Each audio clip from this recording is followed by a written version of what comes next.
নমস্কার। ভালো আছেন তো সবাই? দেখুন, আমরা বাঙালিরা কিন্তু খুব হুজুগে। সব কিছুতে আমাদের মেতে ওঠা চাই। সাহেবদের সব অনুষ্ঠান তো নিয়েইছে, সে Valentine's Day, Father's Day, Mother's Day, নানা রকম ডে তো আছে। এছাড়াও আমরা সর্বভারতীয় কত যে ঠাকুর দেবতাকে আমাদের মধ্যে এনেছি তার ঠিক নেই। এবং অনেক রিচুয়ালসও আমরা নিয়ে এসেছি। তার মধ্যে বিয়ের সঙ্গীত এবং মেহেন্দি একটা মেইন। হলদি বলে যেটা বলে ওরা, আমাদেরও ছিল, গায়ে হলুদ ছিল। কিন্তু ওরা সেটাকে হলদি নাম দিয়ে আরো বেশি ডেকোরেটিং করে ভালোই লাগে। আমি আজকে একটু মেহেন্দি নিয়ে বলবো। আমাদের ছোটবেলায় আমরা কিন্তু মেহেন্দি বলে কোনো কিছু শুনিনি। তখন দেখতাম বিহারীদের, বিশেষ করে মেয়েদের খুব হাতে লেখা থাকতো, সেগুলোকে আমরা উল্কি বলে জানতাম। সেটা আলাদা জিনিস, উল্কি। তারপরে শুনলাম মেহেন্দি। তখন মেয়েরা ওই হাতে, পিঠে, আ ও হাতের উল্টো দিকে অথবা হাতের সামনের দিকে একটা ডিজাইন করা, কি একটা হাতের চেটোয় একটা লতার মতন চিহ্ন করা, এরকম একটা ছবি আঁকতো। তারপরে আস্তে, আস্তে সেটা বিয়ের মধ্যে এসে গেছে। একদম মেহেন্দি মানে একদম কম্পালসারি। মেহেন্দি না হলে বোধহয় বিয়ে হবেই না, এরকম একটা।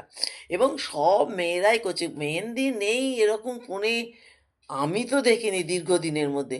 আপনারা দেখেছেন কি? আমি এটাকে খারাপ বলছি না, ভালোই বলছি। দেখতে ভালো লাগে। একটা অনুষ্ঠান হচ্ছে, আনন্দ করছে। কিন্তু এর পেছনে পরিশ্রমটা জানেন? যে মেহেন্দি করে বা যার হাতে করায়, দুজনেরই কিন্তু যথেষ্ট সময় এবং যথেষ্ট পরিশ্রম লাগে। একে তো মেহেন্দি ওই একটা খাপের মধ্যে দিয়ে ছোট্ট মতন তলায় ফুটো করা থাকে। সেই ফুটোটা দিয়ে মধ্যে দিয়ে বেরোয়, আর সেইটা দিয়ে ড্রইং করা হয়। ড্রইং বিচিত্র রকম ড্রইং। আর হাতের প্রায় মেয়ে থেকে কনুইয়ের একটু আগে পর্যন্ত তার হাত ভর্তি করা থাকে মেহেন্দি। মেহেন্দি তো করতে এক তো বিশাল সময় লাগলো। এরপর করার পরে তাকে শুকানো। ২ টি হাতকে তুলে রেখে এবার মেহেন্দি নিয়ে কোণে বসে রইল। এবার তাকে জল খাইয়ে দেয়া, খাবার খাইয়ে দেয়া। কারণ ও তো না শুকোনো পর্যন্ত ধোয়া যাবে না। যতক্ষণ না শুকোচ্ছে একদম খড়খড়ে হয়ে, ততক্ষণ পর্যন্ত সেই মেহেন্দির রংটা স্কিনে বসবে না।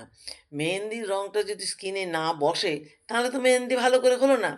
আবার একটা কথা আছে, যার মেহেন্দির রং যত ঘন হবে তার বরের সঙ্গে ভাব নাকি তত বেশি হবে। কত রকম শুনলাম।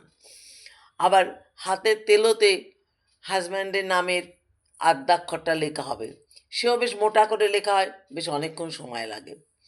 এবার কথা হচ্ছে যে হোক, ভালোই, খারাপ কিছু না। নানা রকম সর্বভারতীয় বিবিধের মাঝে দেখো মিলন মহান তো কবে আগে বলে গেছে, সেই এখন আমাদের বিবিধের মাঝে মিলন মহান হচ্ছে।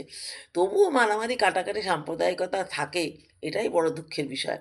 সবাই যে প্রভিন্সেই থাক না কেন, আসলে আমরা সকলেই তো ভারতীয়, আর হিন্দুই বেশিরভাগটাই। সুতরাং মিলেমিশে থাকি না একে অপরের কালচারকে নিয়ে, ক্ষতি কি আছে? কি বলেন আপনারা? একমত আমার সঙ্গে?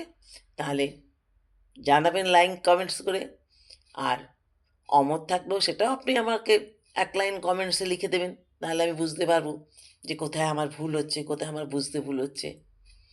সঙ্গে ছিলেন, সঙ্গে আছেন, সঙ্গে থাকবেন। অনেক ভালোবাসা রইল। নমস্কার। আজকে আসি। আবার কোনোদিন কথা বলব। এই অনুষ্ঠানেই আবার আমি বলব। আসি।